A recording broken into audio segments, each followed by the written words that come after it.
Awal bulan Agustus, 1 Agustus 2024, saya balik dengan pembahasan GBP USD. Ya, teman-teman bisa perhatikan untuk GBP USD saat ini, ya kalau misalnya kita ngomongin basically dalam pembentukan yang terjadi ya, kita ngomongin di H4, kita tutup pun teman-teman tahu bahwa ini adalah kondisi downtrend, ya dalam bearish trendnya, dan most probably akan hit on this level 1227994. Dan yang ingin saya sampaikan adalah bukan tentang ini aja sih, bukan tentang technical, tapi nanti akan ada news untuk GBP. Di sini teman-teman bisa perhatikan jam 6 sore WIB ya, waktu Indonesia bercanda.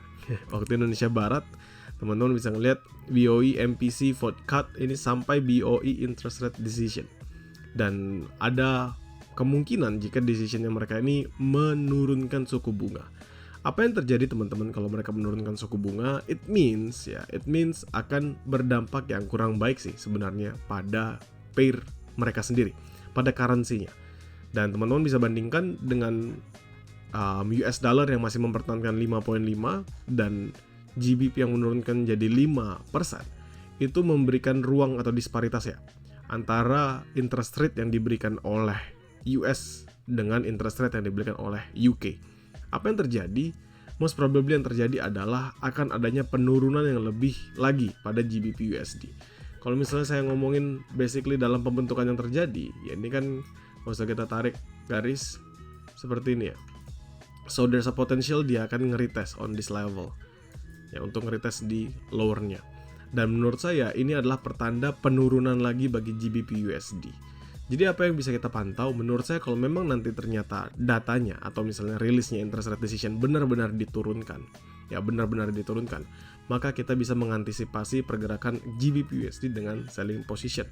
Di mana aja? Pertama selling position on this level dan on this level. Jadi ada dua level point selling position ya.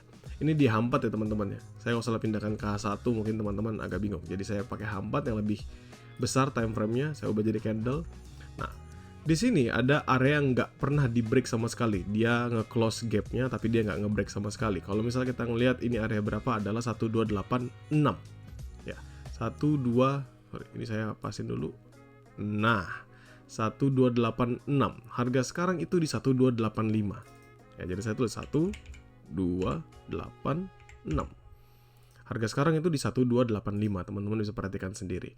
Jadi, selama this level ini nggak di break ya, ini kan ada minor supply zone sebenarnya di hampatnya, on this one. Selama this level ini nggak di breakout, teman-teman bisa start sellingnya on this level. Masih bisa start sellingnya di posisi ini. Begitu, di 1286 sampai 1287. Jadi jaraknya cuma 10 pips saja. Oke. Di mana tapi letak sell terbaik? Seandainya dia hajar dulu naik ke atas, nanjak ke atas, maka this price level ini bedanya nggak gitu jauh sih sebenarnya teman-teman. Ini ada di 1288. Jadi sebenarnya 1286 ke 1288 1289. Ya, ini patokannya saya aja. Jadi ini adalah sell limit yang bisa kita gunakan seandainya nanti memang datanya rilis seperti ini ya, bahwa dia mengalami penurunan suku bunga, atau kita bisa sell continuation only. Di mana sell continuation-nya ya ketika dia break on this level. Ini kan ada below-nya 1 dan di bawah sini. Jadi dia break that prices, posisi penjualan, break that prices, kita bisa masuk, targetnya jauh, ya, atau kita bisa entry di level yang atasnya. Oke, sekarang patokannya apa? Patokannya adalah apa price yang bisa mendorong ini jauh lebih ke bawah. Di mana key levelnya? So menurut saya on this one. Jadi ketika nanti teman-teman sell, sembari teman-teman memperhatikan apakah 1.279 ini akan di break juga. Jika tidak ya, maka masih akan melambat lagi. Mungkin besok baru dia akan turun lebih dalam ketika NFP. Tetapi kalau misalnya memang dia langsung strong drop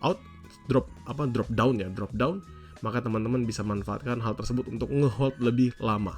Apalagi kalau teman-teman dapatnya di area yang lebih atas 1288, 1289 begitu. Jadi ini bisa dimanfaatkan. Dan ini ingat ya teman-teman, ini adalah H4. Ini adalah H4, sedangkan di H1-nya akan lebih banyak lagi key level lainnya. Tapi most importantly ini sih sebenarnya sama aja. Jadi di area yang sama 1287, 1286, sama 1289, 1288. It's totally the same. Jadi teman-teman bisa manfaatkan, dan menurut saya kemungkinan besar memang GBP ini akan UK ini akan menurunkan suku bunganya lebih dulu. Karena ini sudah seperti target di awal, Euro dan UK itu pasti akan menurunkan suku bunganya lebih dulu. Karena mereka jauh lebih cepat melihat penurunan dalam ekonomi yang mereka jalankan. So, jadikan ini sebagai referensi dan usahakan nanti teman-teman trade sejalan dengan hasil datanya.